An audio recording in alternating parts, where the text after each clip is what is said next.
महाभारत के युद्ध में दुनिया भर के बड़े बड़े राजे महाराजाओं ने भाग लिया था, पर वहीं कुछ महारथी ऐसे भी थे जो इस युद्ध से बिल्कुल दूर रहे।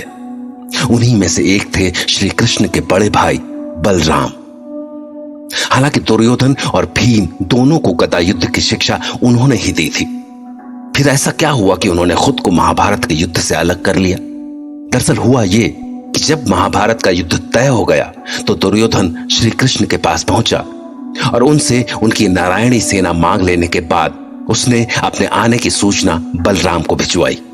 दुर्योधन के आने की खबर सुनकर बलराम भी सारे काम धाम छोड़कर उसे मिलने जा पहुंचे। प्रणाम गुरुदेव, अपने चरणों में इस शिष्य का प्रणाम स्वीकार करें। कल्याणमस्तु। दुर्योधन, बड़े प्रसन्न दिख रहे हो, कहो कैसे आना हुआ? श्री कृष्ण से मिलने आया था भगवान। महाभारत के इस महायुद्ध के लिए उनसे उनकी नारायणी सेना मांगने, और जानते हैं वो मुझे मिल भी गई। यादवों की अपराजेय नारायणी सेना। किंतु कृष्ण तो अर्जुन के साथ है ना, फिर उसने अपनी सेना तुम्हें क्यों दी? वो स्वयं चाहे जिसके भी साथ हो भगवान, परंतु युद्ध में तो सेना ही काम आती है। अब मुझे बस आपका साथ चाहिए गुरुदेव। आपके होते मैं कोई युद्ध नहीं हार सकता। परंतु दुर्योधन, ये मत भूलो कि युद्ध में जय किसी की भी हो, हारती मानवता ही है। और मैं तुम्हारा गुरु हूं, तुम्हारा पक्ष लेता हूं। इसका यह अर्थ नहीं कि पांडवों का शत्रु बन जाऊं। जैसे श्री कृष्ण अर्जुन के साथ होंगे वैसे आप मेरे साथ हो जाइए। बस इतनी सी ही बात है गुरुदेव। बात इतनी सी नहीं है दुर्योधन। यदि कृष्ण अर्जुन के साथ है तो मैं तुम्हारे साथ होकर उसका विरोधी नहीं हो सकता। मैं तो युद्ध के ही पक्ष में नहीं हूं। युद्ध बस विनाश लाता है, इसीलिए मैंने कृष्ण को भी रोकने का प्रयास किया और उसने मुझे वचन दिया कि वो अर्जुन के साथ रहेगा तो, परंतु अस्त्र नहीं उठाएगा। और आखिरकार दुर्योधन को अपने गुरु के पास से खाली हाथ लौटना पड़ा। दरअसल जब श्री कृष्ण ने शस्त्र न उठाने की प्रतिज्ञा की तो बलराम ने भी उस युद्ध में हिस्सा नहीं लेने की प्रतिज्ञा कर ली, और ये बताने के लिए वो एक दिन स्वयं युधिष्ठिर के शिविर में पहुंचे।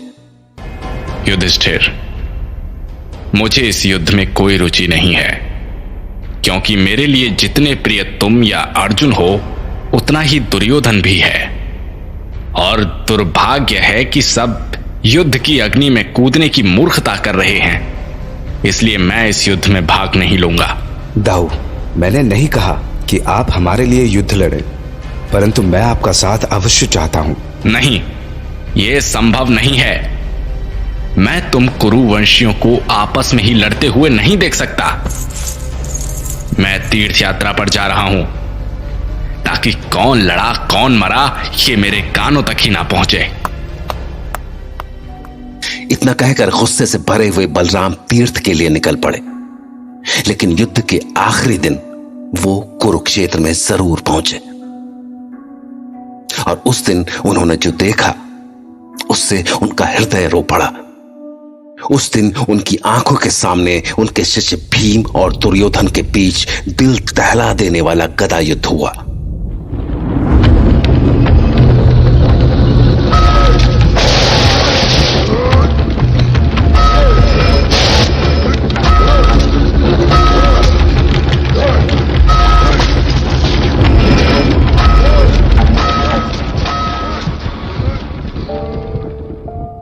इस युद्ध के बाद बलराम ने रुंधे गले से कहा था कि श्री कृष्ण ने दुर्योधन की हत्या करवा दी, क्योंकि उन्हीं ने भीम को इशारा किया था कि वो दुर्योधन की जंघा पर प्रहार करे, जिसके कारण दुर्योधन मारा गया। लेकिन बलराम का सबसे बड़ा दुर्भाग्य ये था कि जिस दृश्य को न देखने के लिए वो इस युद्ध में शामिल नहीं हुए थे वो ही उन्हें देखना पड़ा। जय महाभारत।